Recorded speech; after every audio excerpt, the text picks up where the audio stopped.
Meus irmãos, a paz do Senhor, damos graças a Deus por mais esta oportunidade de poder estar aqui com os irmãos para termos um tempo junto, um tempo de compartilhamento da palavra de Deus.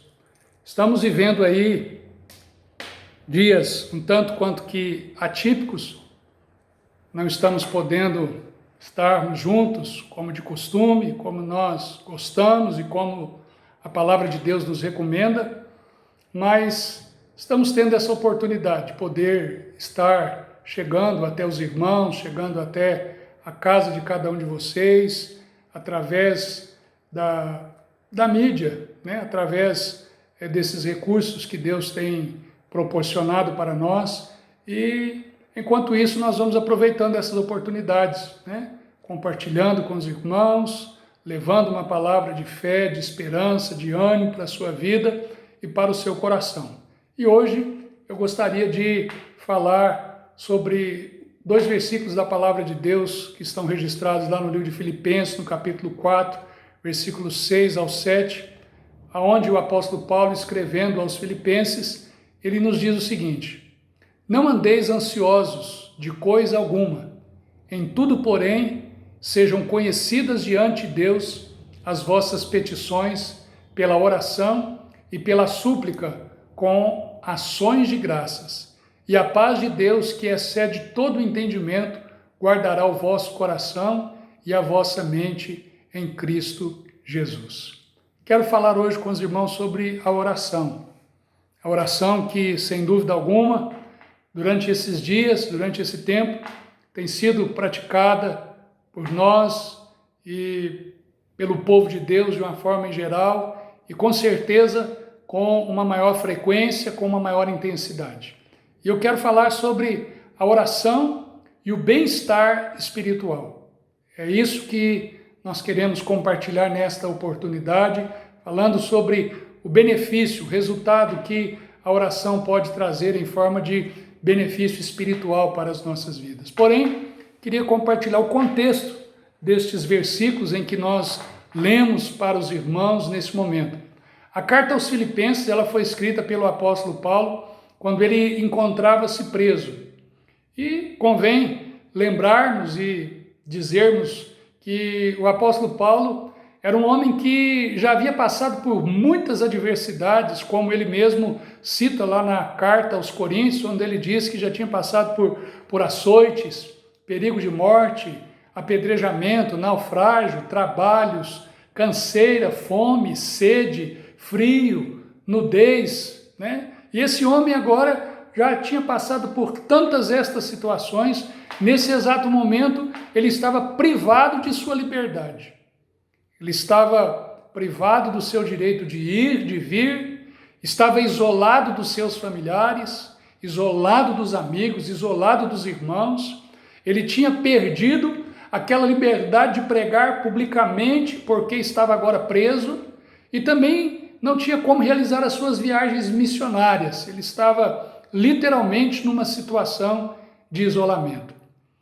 O apóstolo Paulo era um homem que, devido a tudo que ele já tinha vivido e o que ele estava vivendo, nós poderíamos dizer que ele teria motivo de sobra para estar desesperado, frustrado, angustiado, amargurado, revoltado e até mesmo murmurando. Mas não é isso que nós vemos na vida dele. O que nós vemos é o apóstolo Paulo, preso, escrever uma carta aonde ele enfatiza sobre a alegria. Ele fala da alegria muitas vezes nesta carta, e lá no capítulo 4, no versículo 4, ele diz: alegrai-vos no Senhor. Outra vez vos digo, alegrai-vos no Senhor. Paulo compartilha de algo que estava transbordando na sua vida. Ele não está falando de uma teoria, ele não está falando de uma coisa subjetiva, ele não está falando de uma coisa que talvez ele tenha ouvido de alguém e estava repassando, não. Mas ele estava falando de uma experiência própria, algo que ele mesmo estava vivendo, ensinando e compartilhando da alegria para com a vida dos irmãos filipenses, muito embora ele estava passando por adversidades. Foi nesse contexto que o apóstolo Paulo recomenda aos filipenses algumas coisas que certamente ele próprio praticava e que, consequentemente, estas coisas lhe trazia um bem-estar, tanto espiritual como emocional.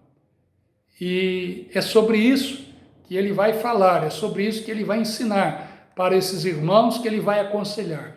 Primeira coisa que o apóstolo Paulo nos ensina aqui, ele inicia dizendo: não andeis ansiosos por coisa alguma. Nós precisamos entender e compreender um pouquinho o significado, o sentido dessa palavra ansiedade. A palavra ansiedade, ela deriva, etimologicamente falando, de um termo grego que significa estrangular, sufocar e oprimir. E é justamente essa a experiência que a ansiedade remete às pessoas. A ansiedade, ela é como que um enforcamento da alma. Ela nos tira o oxigênio, corta o fôlego e nos asfixia. Ela oprime o nosso coração, asfixia a nossa paz, sufoca a nossa esperança e aprisiona a nossa alegria. Veja só os efeitos prejudiciais que a ansiedade ela pode trazer na nossa vida. A ansiedade é sofrer por antecipação. Ela rouba as nossas forças. Ela tem a capacidade de embaçar os nossos olhos e tirar de nós a perspectiva do futuro. A ansiedade, poderíamos dizer, sem dúvida nenhuma, é um mal que atinge a todos. Homem, mulher, jovem, velho, criança, ricos, pobres, atinge a todos. E uma coisa nós precisamos ver, uma coisa nós precisamos perceber, aquilo que a Bíblia nos diz sobre a ansiedade. Diz a palavra de Deus lá em Provérbios, no capítulo 14, no versículo 30, a ansiedade no coração do homem o abate, mas a paz de espírito dá saúde ao corpo. Vemos aqui no texto de Provérbios, dizendo para nós que a ansiedade, ela tem o poder, ela tem a capacidade de nos abater, de nos deixar abatidos, de nos roubar a força, de nos roubar o ânimo. Mas também lá em Provérbios, no capítulo 15, no versículo 13, a palavra de Deus nos ensina: o coração alegre aformoseia o rosto, mas com a tristeza do coração o espírito se abate. Provérbios 17, 22, o coração alegre é um bom remédio, mas o espírito abatido faz secar os ossos. Infelizmente, temos visto pessoas cujo espírito está abatido. Infelizmente, temos visto pessoas que muitas vezes estão abatidas pela ansiedade, que muitas vezes têm sufocado, que muitas vezes têm estrangulado, que muitas vezes têm asfixiado a sua vida, tirando assim a capacidade de enxergar o futuro, de esperar no futuro e vivendo um hoje de preocupação, um hoje de tristeza, um hoje de abatimento e, por que não dizer, até mesmo um hoje de desespero. Jesus, meus irmãos, ele escrevendo no Evangelho de Mateus, no capítulo 6, nós temos ali algo que Jesus nos ensinou, algo que Jesus nos disse. Ele nos alerta a não vivermos ansiosos com respeito ao dia de amanhã, quanto àquilo que havemos de comer, de beber ou de vestir. Sabe por quê? Porque a ansiedade, ela é algo inútil, pois ela, além de não nos ajudar a resolver o problema amanhã, ela nos enfraquece hoje, ela nos prejudica hoje, ela nos abate hoje. Outra coisa que nós podemos dizer e concluir que a ansiedade, ela é incoerente, porque muitas vezes sofremos o hoje por algo que jamais vai acontecer. E se tivermos de enfrentar um problema, a ansiedade nos leva a sofrer duas vezes, pois nós sofremos antes do problema e quando o problema chega, vamos ter que encará-lo novamente. A ansiedade, podemos dizer também, que ela é um ato de incredulidade. Nós ficamos ansiosos porque nós duvidamos que Deus é poderoso e suficiente para proteger, para cuidar da nossa vida. E onde a ansiedade se faz presente, a fé já não tem mais espaço. Jesus, ele mesmo nos recomenda a observarmos a criação. E ao observarmos a criação, nós vamos encontrar aqui um bom remédio contra a ansiedade. Jesus mandou com que nós olhássemos para os pássaros. Os pássaros não semeiam, eles não colhem, nem ajuntam em celeiros, mas Deus os alimenta. Nós, eu e você, não temos mais valor para Deus do que os pássaros. Se Ele cuida dos pássaros, se alimenta os pássaros, certamente Ele cuidará, Ele trará a provisão para você, para mim e para todos nós que confiarmos, que crermos na sua providência, nos seus cuidados, crermos realmente na sua proteção. Ele manda também para que nós olhássemos para os lírios do campo. Eles não trabalham, nem fiam, no entanto, nem mesmo o grande rei Salomão, com toda a sua glória, com toda a sua riqueza, com toda a sua, digamos assim, todas as suas condições, ele não se vestiu como os lírios. Se Deus veste a erva do campo, que hoje existe e que amanhã é lançada no forno, quanto mais a nós, a mim e a você. Por isso, precisamos olhar, precisamos observar a natureza, a criação de Deus, vermos como Deus cuida e certamente, se Ele cuida da sua criação, Ele também cuidará das nossas vidas. Voltando no texto, Filipenses capítulo 4, versículo 6, não andeis ansiosos por coisa alguma. O que Ele está nos ensinando aqui nesta parte B? Coisa alguma. O que isto significa? Isso significa que eu e você, nós não devemos estar ansiosos com nenhuma situação, seja ela grande ou seja ela pequena. Sabe por quê? Porque nada é grande demais para o poder de Deus e nada é pequeno demais para não merecer o seu cuidado para com as nossas vidas.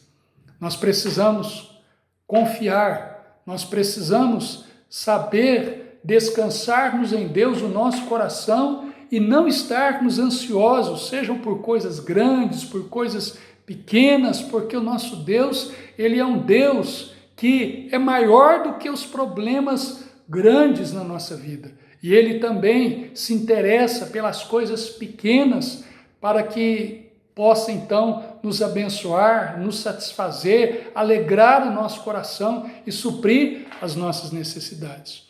O apóstolo Paulo, continuando, ele diz que sejam conhecidas diante de Deus as vossas petições pela oração e súplica com ações de graças. Ou seja, ele está nos ensinando a trocarmos a ansiedade pela oração. Sejam conhecidas. É bem verdade que Deus, na sua onisciência, Ele conhece muito bem, Ele sabe muito bem quais são as minhas necessidades, quais são as suas necessidades, porque Ele é onisciente, Ele sabe de todas as coisas. Mas, na verdade, nós oramos não é para informar a Deus. Quando nós oramos, muitas outras coisas estão envolvidas neste ato de tornarmos conhecida diante dele as nossas necessidades. Está envolvido a fé, está envolvida a dependência, está envolvido a humildade para verdadeiramente buscarmos ajuda, para buscarmos o seu amparo, para buscarmos o seu favor, a sua graça. E é isso que Deus espera encontrar de nós num momento como esse. Pessoas que possam confiar nele, que possam crer nele, pessoas que possam entender que nós não temos respostas para tudo, não temos solução para tudo, que nós não sabemos todas as coisas, mas cremos num Deus que pode, que sabe, que faz, e por isso nós nos dobramos diante dele, nós nos rendemos, nós nos curvamos humildemente na sua presença, suplicando o seu auxílio, suplicando a sua ajuda, suplicando a sua proteção para com as nossas vidas, como um ato de fé, como um ato de dependência. O Salmo 38, no versículo 9, ele diz assim: na tua presença, Senhor, estão os meus desejos todos, e a minha ansiedade não te é oculta. Ao olharmos também para Mateus, no capítulo 7, versículo 7, versículo 8, nós vemos aqui um ensinamento a respeito da oração. Pedi e dar-se-vos-á, buscai e encontrareis, batei e abrir-se-vos-á, porque aquele que pede recebe, o que busca encontra, e ao que bate se abre. Meu irmão, minha irmã, esse é o momento de nós pedirmos, é o momento de nós buscarmos, é o momento de nós batermos, é o momento de exercitarmos a fé na confiança e na certeza de que a porta vai abrir, na certeza de que o que vamos pedir nós vamos receber, o que temos buscado nós vamos encontrar na provisão do Senhor para conosco. Lá em Jeremias, no capítulo 33, no versículo 3, a palavra de Deus também nos diz: clama-me e responder-te-ei, anunciar-te-ei coisas grandes e firmes que não sabes, mas que eu te mostrarei. Meu irmão, quando nós partimos para a oração, nós precisamos saber de duas coisas. Primeiro, que as orações, elas podem transformar as circunstâncias, e as orações podem também transformar as nossas vidas. A oração transforma a circunstância, alterando os acontecimentos. Temos inúmeras provas disso na Bíblia. Temos inúmeras provas de situações e circunstâncias mudadas por intermédio da oração, por intermédio da intercessão. Mas também ela transforma as nossas vidas, fortalecendo-nos para que nós possamos enfrentar as adversidades. Ela transforma-nos, tirando da condição, muitas vezes, de desespero e dando-nos uma condição de confiança. Muitas vezes de uma condição de tristeza e colocando em nós uma condição de alegria. Nós precisamos também lembrar de algo que o apóstolo Paulo nos ensina, que as nossas orações, elas devem ser acompanhadas com ações de graças. Nós precisamos ser gratos, nós precisamos reconhecer o favor de Deus, a bondade de Deus, a misericórdia de Deus, o socorro divino para com as nossas vidas. Nós não devemos rogar novas bênçãos sem que antes eu e você tenhamos consciência daquilo que Ele já nos deu. O salmista no Salmo 103, ele diz: bendize a minha alma ao Senhor e tudo que há em mim, bendiga o seu santo nome. Bendize a minha alma ao Senhor e não te esqueças de nenhum dos seus benefícios. Não vamos nos esquecer, não vamos apagar da nossa memória o socorro que Deus já nos deu em outros momentos. Não vamos apagar da nossa memória as respostas de orações, os livramentos, as portas abertas, as curas e até mesmo os milagres, o sobrenatural que eu e você possamos já ter experimentado do Senhor. Um momento como esse é o momento de nós lembrarmos de tudo isso e de sermos gratos ao Senhor, porque quando somos gratos por tudo aquilo que já vivemos, por tudo aquilo que já passamos na presença do Senhor, isso nos fortalece, isso renova a nossa fé e a esperança para o futuro. Lá em Efésios, no capítulo 5, no versículo 20, o apóstolo Paulo também nos diz: dando sempre graças por tudo a Deus, o nosso Pai. Meu irmão, minha irmã, nós encontramos aqui a orientação do apóstolo Paulo: deixar a ansiedade e colocar todas as nossas petições conhecidas diante de Deus com oração, com súplicas e com ações de graça. Mas agora Paulo nos diz o que é que nós vamos ter como resultado, ou seja, a oração ela vai resultar num profundo bem espiritual para a sua vida e para a minha vida. Vai trazer um bem-estar a todos nós. A primeira coisa que Paulo nos diz é que nós vamos desfrutar da paz de Deus. Olha o que ele diz: a paz de Deus que excede todo entendimento, guardará os vossos corações e os vossos sentimentos. Primeira coisa que eu quero destacar aqui é que nós vamos desfrutar da paz de Deus. A paz que às vezes nós não encontramos no mundo, a paz que nós talvez não encontramos nas notícias, a paz que às vezes não é fruto da circunstância, mas a paz que nós vamos encontrar naquele que realmente é o único que pode trazer a paz ao nosso coração. A Bíblia diz que Jesus é o príncipe da paz. Quando lá em João, no capítulo 16, no versículo 33, ele nos diz: tenho-vos dito isso, para que em mim tenhais paz. No mundo tereis aflições. Mas tende bom ânimo, eu venci o mundo. E o que nós temos visto? É exatamente isso. No mundo, diante das situações, das circunstâncias, dos problemas, das adversidades, desta pandemia e de tantas outras circunstâncias que muitas vezes cercam as nossas vidas, no mundo nós vamos ter aflição, mas todavia em Cristo nós podemos trocar esta aflição pela paz que Ele traz ao nosso coração, pelo bem-estar espiritual que Ele comunica à nossa vida, aquilo que nos refrigera, aquilo que nos renova, aquilo que nos encoraja e aquilo que nos dá força para continuarmos.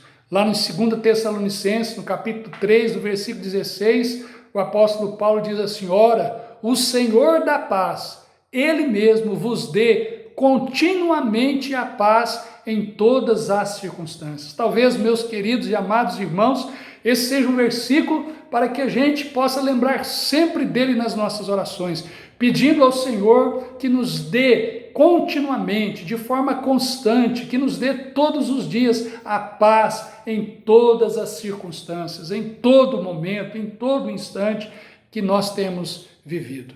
Mas Paulo também diz que esta paz é uma paz que excede todo entendimento. O que isso significa? Isso significa que ela vai existir até quando não há razões aparentes para ela existir, ou seja, em meio à tribulação. Paz e tribulação parece que são duas coisas que não se coadunam, são duas coisas que não estão interligadas, mas na verdade, quando nós colocamos diante de Deus as nossas ansiedades, quando confiamos, quando cremos nele, sabe o que ele faz?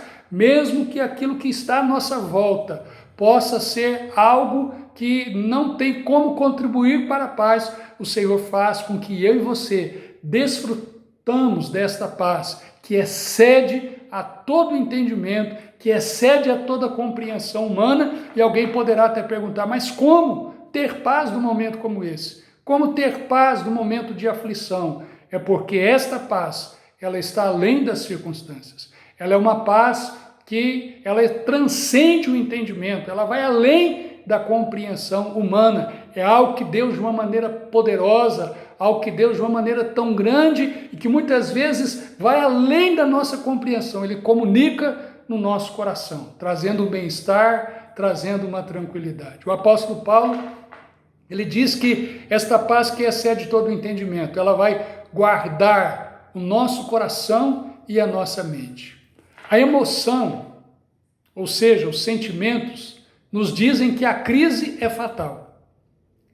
E sabe o que acontece? O nosso raciocínio, a nossa mente, os nossos pensamentos vão concordar com isso. No entanto, a paz de Deus altera tudo isso, ou seja, ela preserva tanto o coração como a mente guardados, não permitindo que as circunstâncias possam invadir e possam destruir a nossa tranquilidade. Tranquilidade essa que está alicerçada, que está depositada na confiança de que Deus soberanamente está no controle de todas as coisas. A paz, nós podemos dizer que é uma sentinela de Deus, que protege e guarda o nosso homem interior.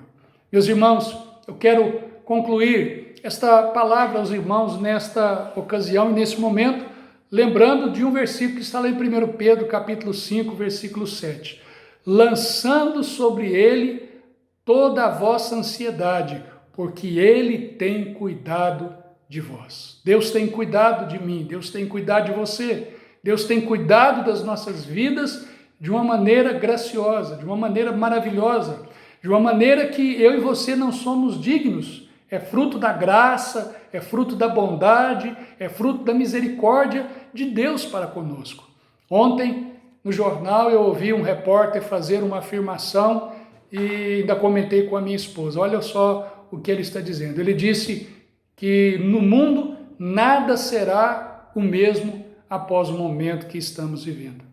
E eu parei um pouquinho e fiquei pensando sobre esta frase que ele disse. No mundo nada será o mesmo após o momento que estamos vivendo. E eu quero crer nisso. Eu quero acreditar. Talvez ele tenha dito do ponto de vista, não sei, talvez político, do ponto de vista talvez econômico, né? Porque segundo as previsões aí, o mundo está ficando mais pobre diante desta situação. Enfim, ele poderia ter pensado em muitos contextos em que esta frase poderia se aplicar. Mas eu quero me lembrar de algo que o apóstolo Paulo disse também lá em Filipenses. Ele disse lá no capítulo 1, versículo 6, ele disse assim: estou plenamente certo de que aquele que começou a boa obra em vós há de completá-la até o dia de Cristo Jesus. Uma coisa, meus irmãos, eu estou certo, que o Senhor jamais vai desistir de completar a sua obra na minha vida e na sua vida. E momentos difíceis como esses que talvez nós estamos vivendo, esses momentos não podem nos separar do amor e do cuidado de Cristo. Em sua sabedoria e na sua providência divina, Ele fará com que todas as coisas venham de alguma forma, de alguma maneira, contribuir para os seus propósitos e contribuir também para o nosso bem, como está registrado lá em Romanos capítulo 8, versículo 28, todas as coisas cooperam para o bem daqueles que amam a Deus. E eu posso dizer, talvez sem nenhuma sombra de dúvida, e não sou apenas eu quem estou dizendo, mas eu creio que isso tem se tornado um pensamento comum a todos num momento como esse.